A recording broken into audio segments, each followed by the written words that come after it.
Hello my dear friends, आज इस video में बात करने वाली हूँ ओवर थिंकिंग के बारे में। ऑलरेडी बहुत सारी वीडियोस बनाई हुई हैं, लेकिन ओवर थिंकिंग एक ऐसा टॉपिक है जिस पर जितनी भी वीडियोस बना लो कम ही है। आपने अगर वो पुरानी वीडियोस नहीं देखी हैं उन्हें भी देख लीजिएगा। चलिए आज इस वीडियो में कुछ नया समझते हैं। ओवर थिंकिंग आजकल लोगों का एक ऐसा हैबिचुअल पैटर्न बन गया है कि बच्चों से लेकर बड़े भी बहुत ओवर थिंक करते हैं। कुछ लोग जो बहुत सेंसिटिव होते हैं, टची टाइप के होते हैं ना, तो उनको जल्दी कोई भी चीज़ महसूस हो जाती है तो वो कुछ ज़्यादा सोचते हैं। कुछ लोग बहुत ज़्यादा एक्सेसिव कंसर्न रखते हैं, वो लोग बहुत ज़्यादा सोचते हैं। कुछ लोग बिल्कुल अनसर्टेनिटी के लिए रेडी नहीं होते हैं, वो लोग ज़्यादा सोचते हैं। कोई बहुत इम्पॉर्टेंट मैटर है किसी पर्सन के लिए, उसके बारे में ज़्यादा सोच रहे हैं। कोई पास्ट को लेकर नॉन एक्सेप्टेंस है, उसके बारे में ज़्यादा सोच रहे हैं। तो बहुत सारे लोग सोचते हैं बहुत ज़्यादा, लेकिन सबके सोचने का आधार अलग अलग हो सकता है। अब आप किसी भी वजह से सोच रहे हो बहुत ज़्यादा, तो समझिए आप अपने आप को बहुत ज़्यादा मेंटल स्ट्रेस दे रहे हैं। और आपको पता है कि स्ट्रेस से बहुत सारी और बीमारियां, जो कहते हैं ना ताक लगाए बैठी रहती हैं आपको पकड़ने के लिए, जकड़ने के लिए, वो सब एकदम एक्टिव हो जाती हैं कि पता नहीं कब हमारा नंबर आ जाएगा और वो आपको पकड़ ले। तो समझिए आपको कि ओवर थिंक करना कभी कभी विद अ पर्पस नॉर्मल होता है, सभी करते हैं। लेकिन जैसे आप अपने आप को कैच करें कि आप ओवर थिंक उस बारे में कर रहे हैं जिसमें अभी आप कुछ बदल नहीं सकते हैं या आपकी कंट्रोल से बाहर की चीज़ है, तो तुरंत अलर्ट हो जाए वहाँ पर। क्योंकि जब भी आप ओवर थिंक करेंगे तो या तो आपके लिए नॉन एक्सेप्टेंस होगा, आप पास्ट के लिए ओवर थिंक कर रहे हैं तो, और फ्यूचर के लिए कर रहे हैं तो आपके अंदर अनसर्टेनिटी के लिए एक्सेप्टेंस की कमी होगी। तो दोनों ही चीज़ों में एक्सेप्टेंस की कमी की वजह से आप ओवर थिंक करते हैं। आप सोच लीजिएगा, अच्छी तरीके से अपने अंदर टटोल लीजिए, आपको यही कारण मिलेगा। क्योंकि जो भी लोग पास्ट के बारे में कर रहे हैं तो जो हुआ उसे एक्सेप्ट नहीं कर पा रहे ना। ऐसा नहीं बोलना चाहिए था, मुझे वहाँ जाना ही नहीं चाहिए था, मुझे टाइम पर पढ़ लेना चाहिए था, उसी टाइम पर मुझे ये कर लेना चाहिए था, वो कुछ भी, मतलब आप जो हुआ उसे एक्सेप्ट नहीं कर रहे हैं। ऐसे ही फ्यूचर में भी कहीं ये ना हो जाए, वो ना हो जाए, आप कुछ फिक्स करना चाह रहे हैं।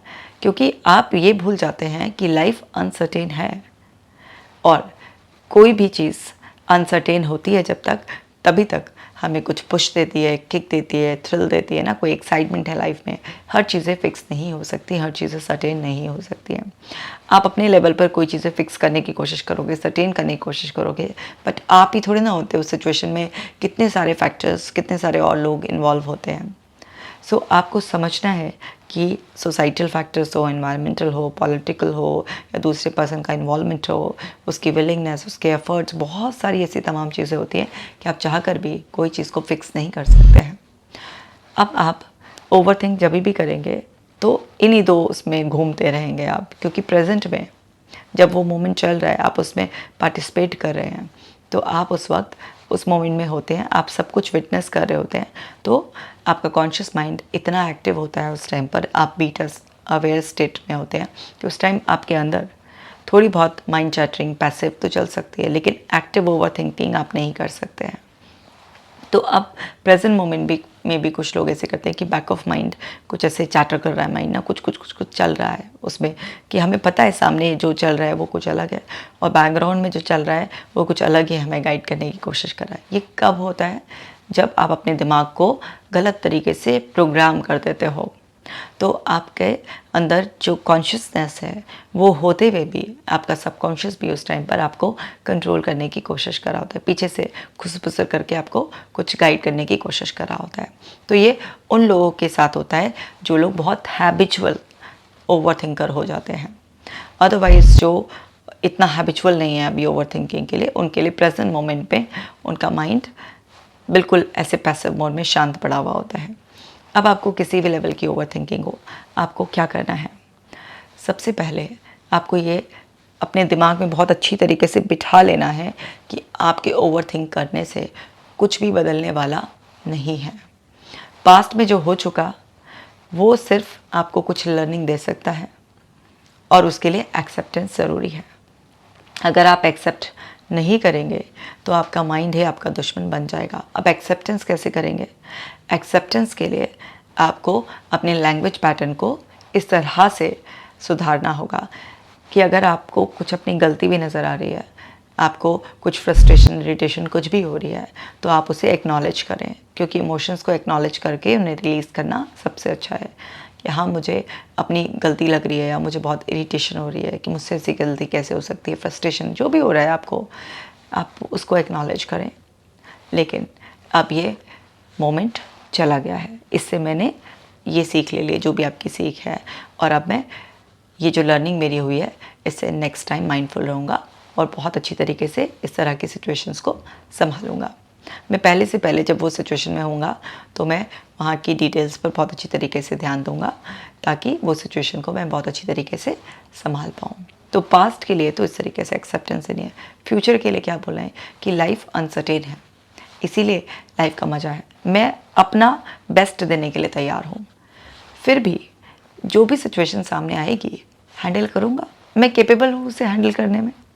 तो जब आप इस तरीके से अपने आप को बताएंगे कि आप अपना बेस्ट देंगे और आप कोई भी सिचुएशन जो आपके सामने आएगी उसे हैंडल करने के लिए केपेबल हैं, जो होगा देखा जाएगा, जो होगा अच्छा ही होगा।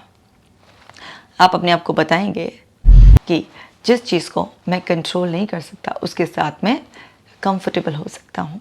जब आप इस तरीके के इंटरनल डायलॉग्स रखेंगे तो आप देखेंगे कि फ्यूचर इवेंट्स के लिए भी जो आप ओवरथिंक करते हैं, तो आपको उसके लिए भी समझ में आ जाएगा, अपने दिमाग को प्रोग्राम कर लेंगे कि आपके हाथ में बस आपका बेस्ट देना है।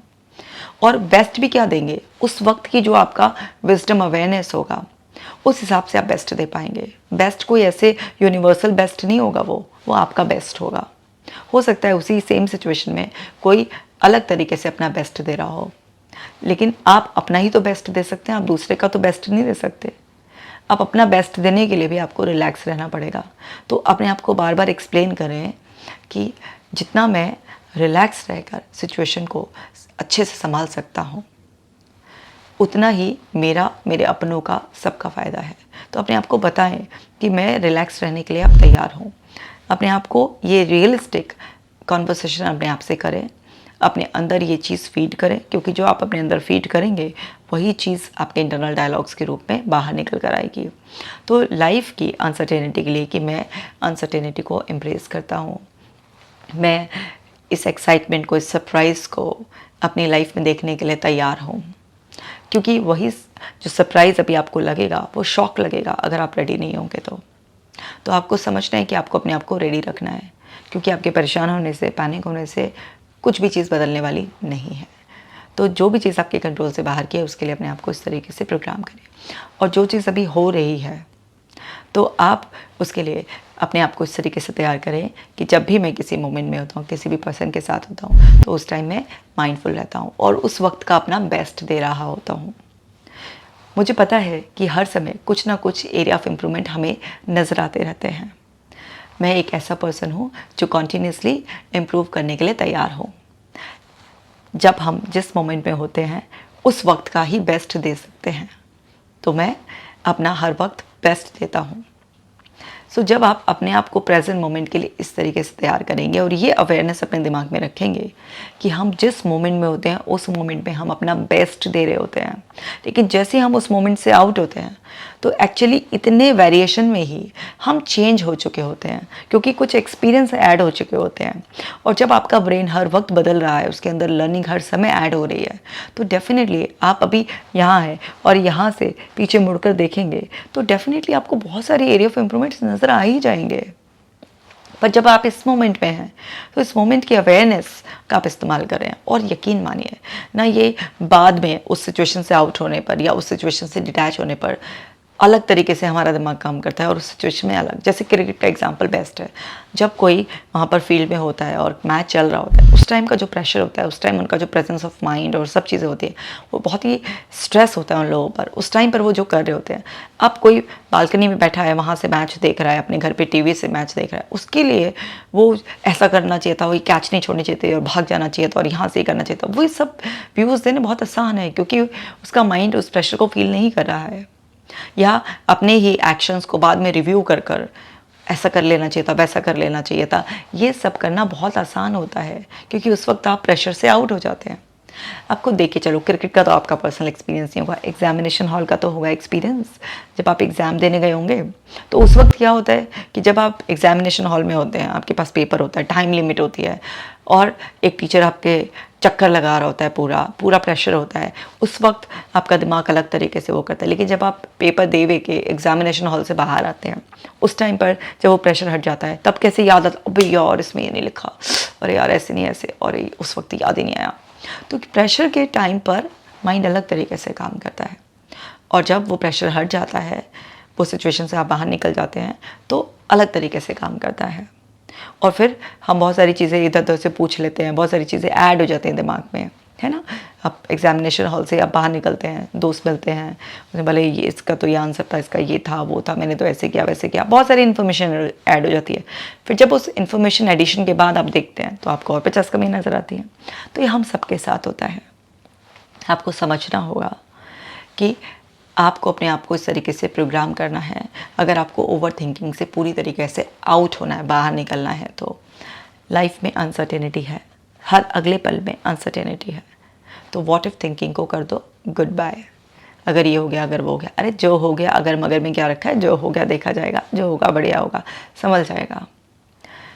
दूसरा, जो हो गया वो बहुत ही बढ़िया हुआ, जो हो रहा है इस पल का बेस्ट हो रहा है, और जो आगे आने वाला पल है वो अच्छा ही होगा। तो इस तरीके से अपने आप को प्रोग्राम करते रहो। तो एक्सेप्टेंस एक्सेप्टेंस एक्सेप्टेंस, सिर्फ एक तरीका है और वो है लाइफ जैसी है उसके प्रति वैसी एक्सेप्टेंस। उसे बदलने की कोशिश करना, यानी कि अपने आप को टॉर्चर करना, अपने माइंड को ओवर थिंकिंग मोड में धकेल देना, धक्का दे देना। भाई तुम्हारा कोई दुश्मन नहीं है, सिर्फ तुम ही हो। याद रखो, ये उंगली तुम्हारी तरफ ही है और ये तुम्हारी तरफ ही नहीं कर रही हूँ। अगर मैं ऐसा करती हूँ तो ये मेरी तरफ है, मैं भी दोषी हूँ कि अगर मेरे को ओवर थिंकिंग हो रही है तो जिसको भी ओवर थिंकिंग हो रही है, ये उंगली उसी की तरफ है कि उसी का दोष है। क्योंकि आप समझिए ना, ये जो आपका दिमाग आपका दुश्मन बन जाता है, टॉर्चर करता है आपको, इसे टॉर्चर करने लायक नौबत में आपने ही पहुँचाया होता है। जब मैं समझा रही हूँ आपको तो समझ जाओ अच्छी तरीके से कि ओवर थिंकिंग को ख़त्म करने का, मस्त रहने का, खुश रहने का, रिलैक्स रहने का बस एक ही रामबाण इलाज है, और वो है एक्सेप्टेंस एक्सेप्टेंस एक्सेप्टेंस। और एक्सेप्टेंस कैसे दी जाती है? एक बहुत ही हेल्दियर वे ऑफ थिंकिंग, यानी कि एक ऐसा परफेक्ट लैंग्वेज पैटर्न जिसमें आप रियलिटी से फुली कनेक्टेड हो। वरना डिनाइल में रहोगे तो एंग्जाइटी, एंगर आएगा, फिर बार्गेन करोगे, ऐसा नहीं वैसा नहीं, ये सब ओवर थिंकिंग है, फिर डिप्रेशन में जाओगे, तरह तरह के और टॉर्चर्स आओगे, और इवेंचुअली एक्सेप्ट करना ही पड़ेगा। सो नॉन एक्सेप्टेंस मोड में जो होते हैं वो पहले फर्स्ट 4 स्टेजेस में इतना घूमते हैं, इतना टॉर्चर होते हैं, फिर जाकर तभी भी हार तक के एक्सेप्ट ही करना पड़ता है। जब एक्सेप्ट ही करना है तो पहले ही कर लो और खुश रहो। तो अच्छी तरीके से समझ में आ गया है ना? बस एक्सेप्ट करना सीख लो और खुश रहना सीख जाओ। मैं मिलूँगी आपसे नेक्स्ट वीडियो में, तब तक आप इस वीडियो को बहुत शेयर करो और एक्सेप्टेंस की पावर को अपने अंदर बढ़ाओ। चैनल पे नए हैं तो सब्सक्राइब कर लो। अपना खास ख्याल रखना। Take care.